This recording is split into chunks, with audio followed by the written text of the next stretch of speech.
Matthew chapter 23. Then Jesus said to the crowds and to his disciples, "The teachers of the law and the Pharisees sit in Moses' seat.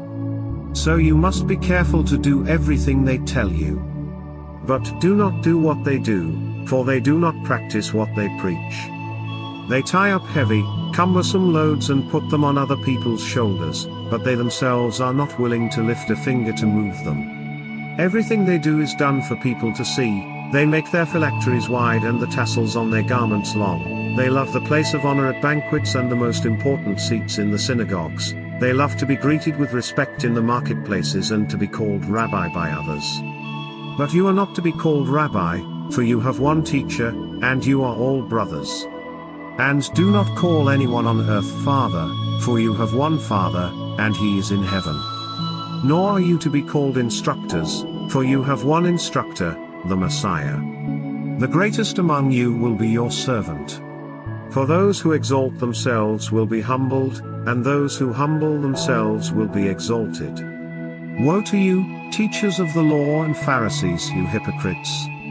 You shut the door of the kingdom of heaven in people's faces. You yourselves do not enter, nor will you let those enter who are trying to. Woe to you, teachers of the law and Pharisees, you hypocrites! You travel over land and sea to win a single convert, and when you have succeeded, you make them twice as much a child of hell as you are. Woe to you, blind guides! You say, if anyone swears by the temple, it means nothing, but anyone who swears by the gold of the temple is bound by that oath.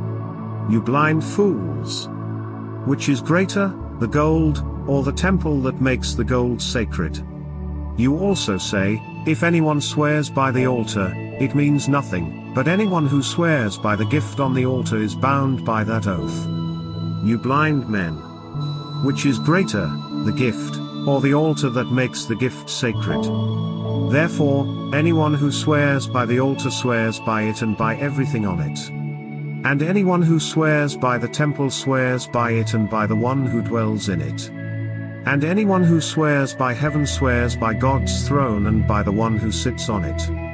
Woe to you, teachers of the law and Pharisees, you hypocrites! You give 1/10 of your spices, mint, dill and cumin. But you have neglected the more important matters of the law, justice, mercy and faithfulness. You should have practiced the latter, without neglecting the former. You blind guides! You strain out a gnat but swallow a camel. Woe to you, teachers of the law and Pharisees, you hypocrites! You clean the outside of the cup and dish, but inside they are full of greed and self-indulgence. Blind Pharisee! First clean the inside of the cup and dish, and then the outside also will be clean.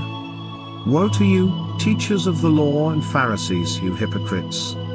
You are like whitewashed tombs, which look beautiful on the outside but on the inside are full of the bones of the dead and everything unclean. In the same way, on the outside you appear to people as righteous but, on the inside, you are full of hypocrisy and wickedness. Woe to you, teachers of the law and Pharisees, you hypocrites!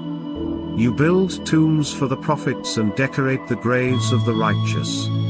And you say, if we had lived in the days of our ancestors, we would not have taken part with them in shedding the blood of the prophets.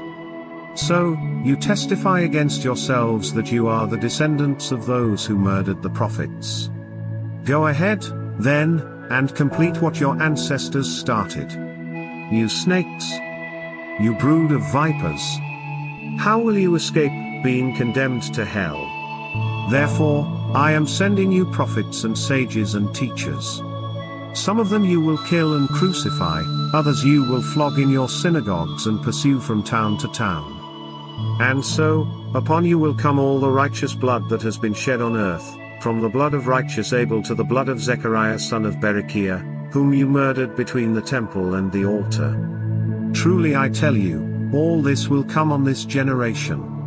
Jerusalem, Jerusalem, you who kill the prophets and stone those sent to you, how often I have longed to gather your children together, as a hen gathers her chicks under her wings, and you were not willing. Look, your house is left to you desolate. For I tell you, you will not see me again until you say, Blessed is he who comes in the name of the Lord.